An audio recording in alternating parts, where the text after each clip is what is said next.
ซึมซับปีที่3แล้วเนาะหมักอยู่บ่3แล้วหมักอยู่บ่ในความเป็นไทยนี่มาถึงประเทศไทยนี่เป็นอะไรรู้สึกว่าเห็นความเจริญพี่น้องมาพี่น้องมาทำกับข้าวกินกันจ้าพี่น้องมื้อนี้อยู่ห้องเนาะพี่น้องเนาะบ่ได้ไปไสมื้อนี้บ่ได้ไปไสเบิดมื้อเลยพี่น้องเอ้ยนี่มาทำกับข้าวกินเองกันเนาะพี่น้องเนาะเป็นผัดกะเพราคือเก่าแล้วแหละพี่น้องผัดกะเพราทะเลเนาะพี่น้องเนาะมีปลาหมึกแล้วก็กุ้งเนาะพี่น้องเนาะแม่ครัวกะคนเก่าคนเดิมมาแหละพี่น้องสตูคนเก่าเนาะพี่น้องเนาะนี่ยั่วๆแซ่บๆพี่น้องนี่มีไข่ปลาหมึกด้วยนี่พี่น้องเมนูมื้อนี้ก็มีผัดกะเพราทะเลแล้วก็ไข่ดาวนะพี่น้องเนาะแซ่บโอเคสบายดีพี่น้องสวัสดีค่ะทานังมาพี่น้องมามื้อนี้ก็พากันมากินข้าวอยู่ที่ห้องคือเก่าเนาะพี่น้องเนาะเมนูของมื้อนี้นั่นก็คือผัดกะเพรารวมมิตรเนาะพี่น้องผัดกะเพราทะเลรวมเนาะพี่น้องเนาะมีไข่ดาวเสริมอีกเนาะพี่น้องแล้วมื้อนี้ก็พากันอยู่ห้องเบิดมื้อเลยเนาะพี่น้องเนาะบ่ได้พากันไปไสนะพี่น้องอยากไปอยู่แต่เมื่อยแบกคนน้อยพี่น้องเอ้ยคือแบบว่ามื้อนี้ให้อยู่บ้านเบิดมื้อเลยพี่น้องอยู่ห้องเบิดมื้อเลยบ่ได้พากันไปไสเลยเนาะพี่น้องเนาะนี่แล้วก็นั่งๆนอนๆกินอยู่พี่น้องเอ้ยมาพี่น้องเดี๋ยวเฮามากินข้าวไปนำกันเด้อเมนูของเฮาพี่น้องผัดกะเพราทะเลแล้วก็ไข่ดาวอันนี้คือหัวกุ้งเนาะพี่น้องเนาะเมนูก็คือเก่ากับมื้อวานนี่แหละพี่น้องพอยายเสิร์ชก็กินอร่อยคือเก่าพี่น้องเอ้ยแซ่บบ่พ่อใหญ่สวัสดีแซ่บพ่อใหญ่ก็มักบ่พ่อใหญ่เมนูผัดกะเพราก็กินอยู่ได้เขากินอยู่ได้อยู่นะเพิ่นสดน้ำนี่พี่น้องเพิ่นสิเสิร์ฟสดน้ำผัดกะเพราสดน้ำมาพี่น้องกินนำกันเลยแต่ว่าผัดฮะแต่ว่ากุ้งกับปลาหมึกนี่พูดผัดกะเพรานี่แซ่บได้ขนาดเฮ็ดแบบพวกยำพวกยังแซ่บเลยพี่น้องคำแรกให้สาวหลาเป็นคนประเดิมว่าจะแซ่บหรือบ่แซ่บเนาะพี่น้องเนาะเมนูกะอันเก่าอันเดิมแล้วก็มีครัวคนเก่าอะไรพี่น้องนี่พี่น้องกุ้งตัว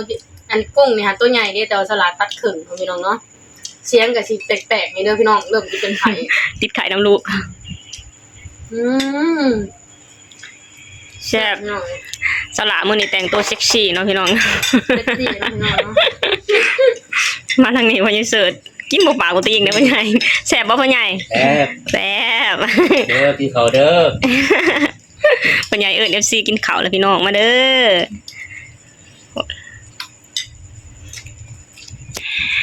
ไม่ได้เสิร์ฟในสดผัดกะเพราเลยพี่น้องแม่นสดผัดกะเพรา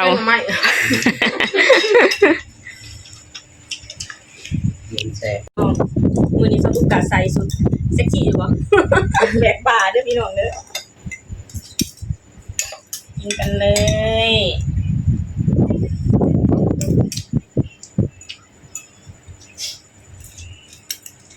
คนหน่อยก็นอนพี่น้องคนหน่อยไข่อีกอย่างก็อยากไปไซมื้อนี้กะ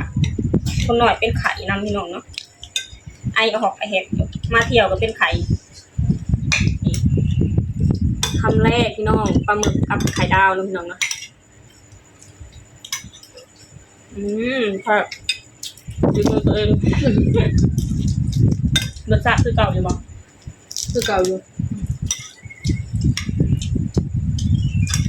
เมื่อนี้นะบริพากันไปไซเลยพี่น้องตั้งใจว่า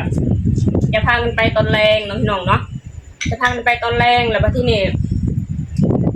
คนหน่อยไข่พี่น้องก็เลยไปก็เลย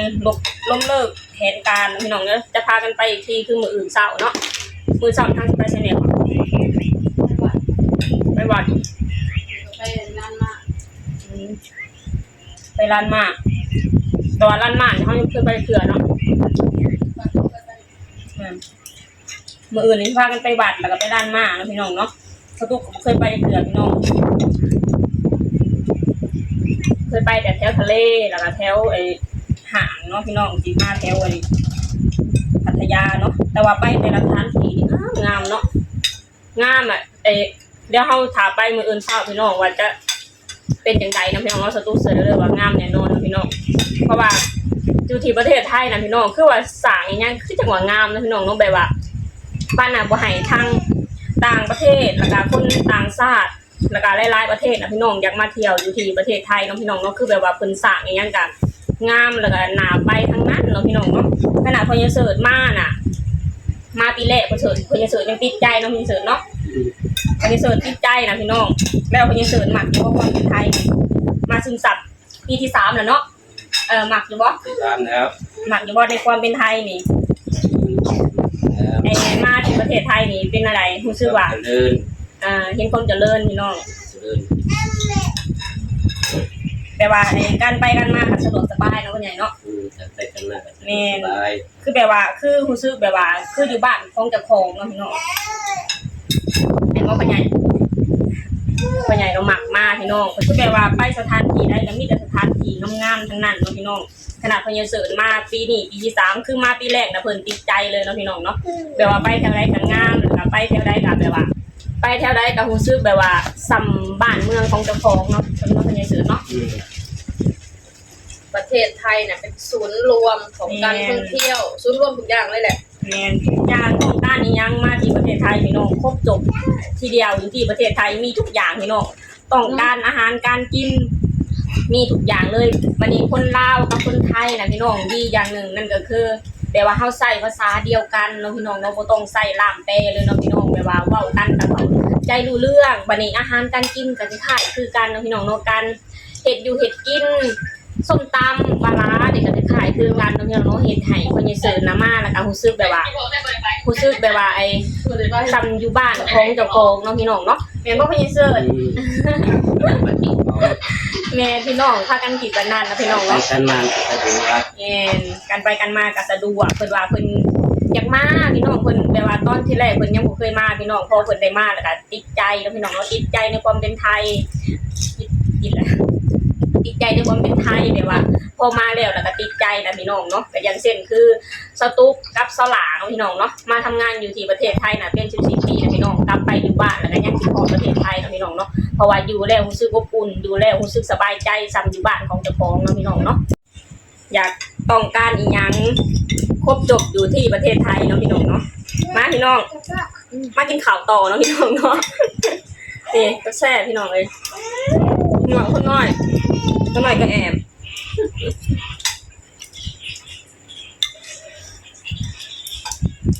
หน่อยก็สบายเนาะประเทศไทยคือแบบอย่างที่ดี พญาเสิร์ชอิ่มเลยพี่น้องเลย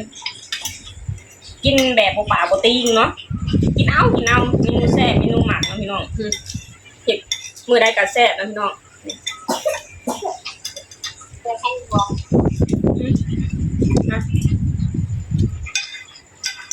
ทุกอย่างครบจบที่ประเทศไทยเด้อพี่น้องเลยต้องการอีกอย่างกับมาที่ประเทศไทยมีทุกอย่างแถมคุณภาพก็ดีอีกเนาะพี่น้องเนาะสตูเป็นคนหนึ่งนะพี่น้องที่นิยมใส่ของไทยเนาะพี่น้องขนาดที่บ้านของเจ้าของยังซื้อยามไปซื้อของเนี่ยยังไปหาสินค้าไทยเนาะพี่น้องแพงกระยาเพราะเพียงแต่เป็นของไทยพี่น้องว่าซื้อมาแล้วแบบว่าเฮาใส่ได้ดนคุ้มราคาที่เฮาเสียไปเนาะพี่น้องเนาะแบบว่าเสียเธอเดียวจบถ้าหากว่าซื้อของที่ราคาถูกเดี๋ยวก็เสียอะไรก็ซื้อใหม่อีกแล้วเนาะพี่น้องเนาะ ขนาดทัพพี่กับตะหลิวยังถือไทยหมด แม่นขนาดถ้าพี่นะพี่น้องตลาดยังมาสู้อยู่ที่ประเทศไทยพี่น้องเลยจะทำได้ละคิดเอาแค่นั้นล่ะความอันหักในความเป็นไทยหรือว่าหักของพี่น้องเนาะ ยังดีแม่นะจริง พระเจ้าอิ่มมาเลยพี่น้องเลยยังเดือดกระตุกโอเคพี่น้องกินข้าวกันพักกันอิ่มเบิ้ลแล้วเนาะพี่น้องเนาะของกินกับแซ่บคือเก่าเนาะพี่น้องเนาะเป็นเมนูผัดกะเพรา